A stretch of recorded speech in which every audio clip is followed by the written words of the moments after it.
with Benedict Spence. He's a Conservative commentator and joins us for the whole show. Good morning to you. Good morning. We are, of course, also going to be talking about assisted dying and that bill coming before Parliament today for the first time.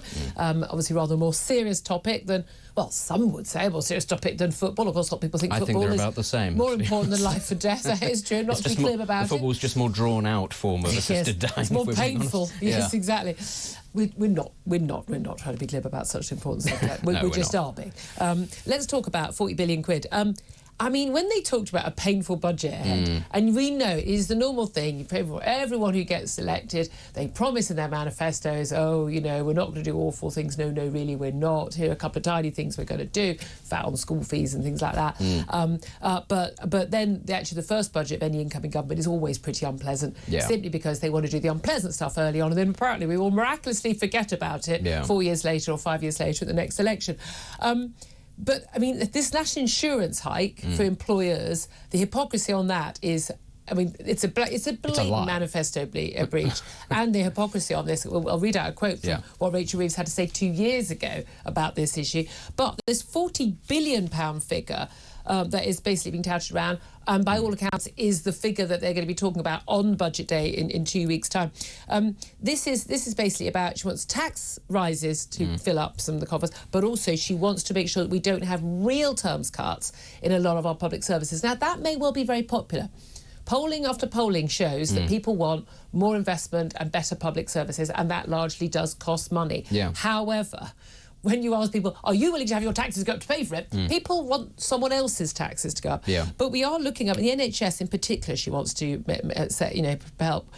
They've got a budget of £180 billion this year. It was only it was 150 billion quid before COVID, 150 billion. So it's gone up 30 billion. They've had more money. They are now treating fewer people than they did in 2019. What do you make of all of this? I mean, the first thing is it's slightly amusing to see the FT, and not just the FT, also The Guardian and The Observer running front-page headlines on a fairly frequent basis now going, this doesn't sound like a good idea, given that these are two of the papers that did back Labour, did actually come out and back Labour. I mean, but fully sort of slathering-tongued, dribbling with excitement. The FT was doing the whole, investment's going to come back, stability, we love it, it's the grown-ups back in charge, are back in the room, and now they're sat here going, guys, this sounds like a disaster. Growth is going to absolutely go off a cliff in this country. Imagine what they'd be saying if the Tories were doing this. Of course. I mean, off-the-scale hysteria. Hair pulling out, running around. Something to do with Brexit. Almost certainly something to do with Brexit. But, I mean, but that's the reality. As you say, OK, people want public services to work, they would like more money to go into public services, but there is a real it does seem to be a real disconnect in this country. In order to pay for public services, you need money. To create money, you need economic growth. We don't have any of that. And I'm sorry to say that the idea that we've had even anemic growth is in fact a lie. We've had recession. We've had stagnation and recession that has been propped GDP per capita. We've been propped up by effectively mass migration, which does actually make everyone poorer, but it makes the size of the pie appear slightly bigger. GDP is totally irrelevant. It's GDP per capita. How many individual people, also even actually, when you look at it, it's like with America, their GDP per capita can go up, and GDP can go up, they're a big, powerful country, but actually the average working person in America for the last 20 years has not seen any increase in their living standards. And that's basically what's happening here. So when people talk about growth and all that, just remember that they are lying to you and that they're trying to sort of massage the figures, which is also what Labour's doing, of course, when it comes to the national insurance contributions. They say that they're not breaking a manifesto pledge. That is a barefaced lie. About it's in the working manifesto. people. They're saying it's in the working people section. We will not raise taxes on working people, and that means no rises to income tax, although of course the freezing the thresholds means more people will be dragged into tax and into higher tax rates. No increase in VAT and no increase in national insurance. It doesn't say in employers' national insurance contributions. The Institute Fiscal Studies are very, very clear. As far as they were concerned, that meant all national insurance contributions. Well, it said it in black and white that that's what it meant. And let's be honest, actually, employers, it's not as if employers are all these sort of stereotypical fat cat bankers sitting there going, ha, ha, ha, everyone's working for me. No, employers tend to work as well. They pay tax as well. What is this idea? Who are these mythical working people? It's only the people in flat caps going down the mine, or they would be going down the mine if we hadn't closed them. Those are the workers, and everybody else is the fat cap. that's what a lot of people in the Labour Party think. There's this 1970s idea of again, like evil, mill owners, and it's well. Let me read you a quote. If only there were, we'd have some economic growth. Yeah, there is that. More children working on the looms. That's what we need. They yearn for the chimneys. To be fair, more useful their time than a lot of the schooling they get. I'm just saying. Look, let's just set up our own political party and run this stuff by We people. often talk about it, and most of the viewers and listeners would like it, but we just never quite get around to it. They say they would. Anyway, look, the Telegraph has picked up. It's a really good point, this, Rachel Reeves. So while she's saying, very strong hints that they're going to be raising national insurance contributions for employers, and the Tories, Institute of Fiscal Studies, studiously neutral body, saying this is clearly going to hit the growth and indeed hit ordinary people. The Office for Budget Responsibility, they're the government's own financial watchdog. They have said in clear warning that 80% of the cost of any increase in employer national insurance contributions would be passed on to workers because it would be in the form of lower wages, i.e. the cost of employing someone will go up, so they give them lower wage rises. And also the next 20% would basically be accounted for by putting prices up for consumers. Question, who buys stuff in this country? Working people. I mean, it's mad. But check this out. 2 years ago, in an interview with The Telegraph, Rachel Reeves was talking about a planned an announcement from Rishi Sunak then in 2021 to announce a national insurance increase on employers and employees of 1.25% each to pay for social care. The rise was later cancelled with all the shenanigans with Liz Truss and etc. But this is what Rachel Reeves told The Telegraph in 2022. It's quite a long quote, but it's worth hearing. When the Chancellor announced his NIC's national insurance contributions rise in September, he and the Prime Minister argued it was fairer because half would be paid for by employers. But this evidence that employees will be hit twice shows just how poorly thought through their tax hike is. It is the worst possible tax rise at the worst possible time and will hit businesses and working people across our country at the exact moment prices rise and energy bills for businesses soar. To get out of Rishi Sunak's high tax, low growth trap, we need to boost British businesses and opportunities for employees, not place another burden on them both. That's the current Chancellor speaking 2 years ago, saying how awful her planned national insurance rise for employers would be. She said something similar, actually, on the floor of the House of Commons, and I was thinking, as I was watching it, if you were an opposition party leader, say Nigel Farage of Reform, you'd just clip that, play it as a party political broadcast, and then go, I'm Nigel Farage and I agree with Rachel Reeves. And that's all. That would be your party political broadcast, because it's damning. And ultimately, again, as you said, people, they recognise the negative stuff that's done early on in Parliament. They're not stupid. They will remember this, and they will remember we voted for something different and we got exactly the same thing, but with more added layers of dishonesty, because they tried to say, oh, well, we didn't exactly say that. No. Not only are you breaking a manifesto pledge, you're then lying about it. But also, again, they said they'd be different. Now, I mean, you and I knew they wouldn't be different. I'd like to think our audience are far too sensible to think they would be different. But it's just tacky. I'd love to hear your thoughts on all of this, because the Chancellor is drawing up plans for £40 billion in tax rises and spending cuts. How would you balance the books? That's what I hear from you. What taxes would you increase, if any? What spending would you cut, if any? I've got a funny feeling that, international aid will definitely be on the list there. But tell us what you think and tell us why you think it. I'd love to hear your thoughts, because I'm pretty sure your ideas are going to be a damn sight more sensible than anything we're getting from the politicians right now. Give us a call, 0344 499 1000. That's the number to call. You can text the word TALK, then your message to 87222. You can also get a message on X, Twitter, at TalkTV. Calls are charged at the national text rate, even. Text costs £1 standard network rate message. Let's also talk about Taylor Swift. Why this is still in the news, I do not know. Her Eras tour, multi-billion-pound tour, we're going made through a load many of money. eras talking about eras, this tour. exactly. Again, so what first emerged was that Keir Starmer, among pretty much everyone else in government, had got freebie tickets. Went twice with his wife and kids, and presumably his wife a second time.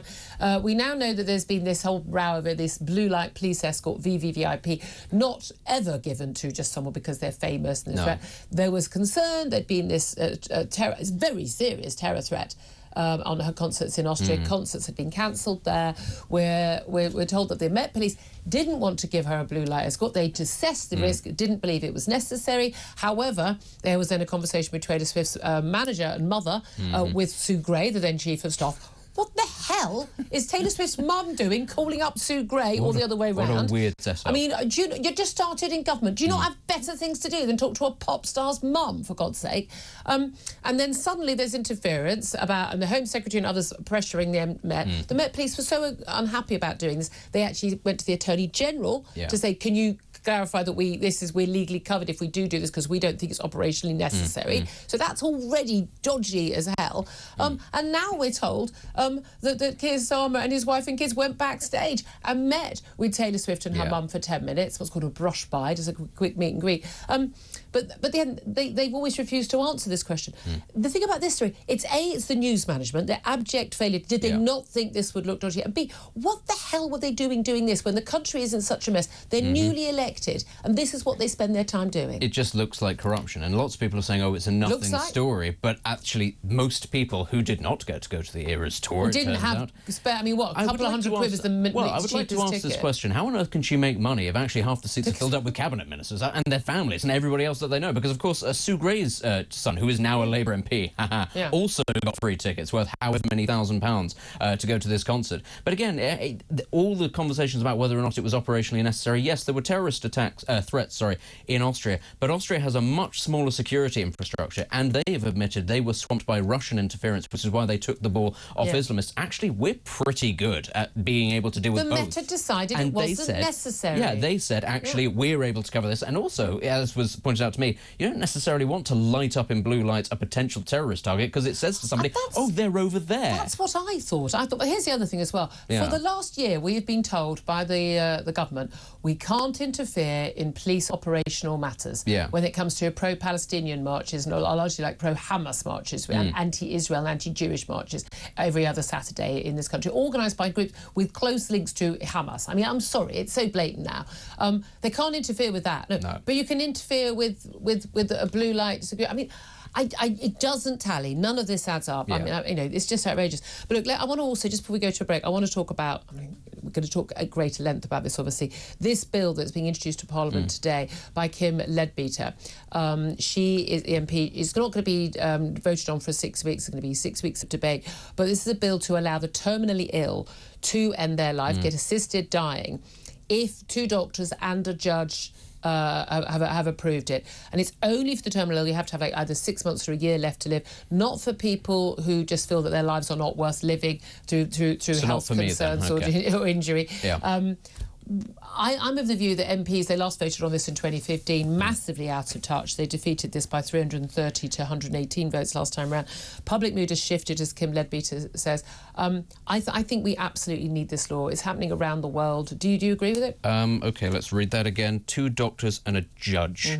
Which 2 sectors of Britain's public infrastructure are working the least well at the moment? Could it be the health system and the justice system? I don't understand when we have a situation where judges actually cannot, they do not have the capacity to do their jobs, and doctors, we're told, do not have the capacity to do their jobs. They can't even keep the system on its feet that's supposed to keep people alive. What business do they have actually setting up a new system that's going to lead people to die? And this is the thing, as you say, it's going to just be for the terminally ill. Where did we hear that before? Oh, that's right, Canada. And within how many years it was people for all sorts of things just being off this? We already have. We don't have to do what Canada doesn't matter, it's going to happen, because we already have Labour MPs saying this doesn't go far enough. That's what will happen, actually. It will never just stop at the terminally ill. It will be offered to all sorts of things. Well, I would like it to be offered further. In the same way that, we talk about the trans issue and parents being told, well, you can't oppose that because it's against a child's human rights. What happens then when the International Court of Human Rights, the European Court of Human Rights, turns around and goes, well, you can't stop them from committing suicide either, because that's against their human rights, because it's all about identity and what it is that they feel. That is going to happen, and I'm just not...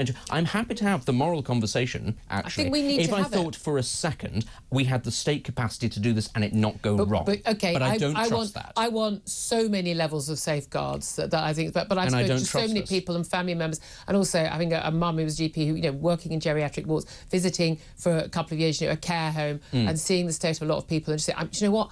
I want to be assisted to die. I do not want to live like that. I agree that there is a moral debate. And I don't want anyone. Had. I don't want my husband or my daughter or anyone else who loves me to have to go to prison because they've helped me get the life. I agree that there is. I agree that there is a moral argument to be had, and in many cases, actually, it would be perhaps a moral good. I don't believe that our state has the capacity to oversee that system and for people to not fall through the cracks, to die against their will unnecessarily, or indeed for them to simply botch the process of letting people die. Right. I don't trust them. He feels very strongly about it. I feel very strongly about it. I want to know what you think about it. MPs are voting with 6 weeks' time, but the law's being introduced today, this new law, to allow assisted dying only for the terminally ill, if 2 doctors and a judge agree. Do you agree with me that actually, this is the right thing to do, but with as many safeguards as we can possibly have? We don't need to copy what other countries have done. We can do it better. Or do you think that actually this is a very slippery slope?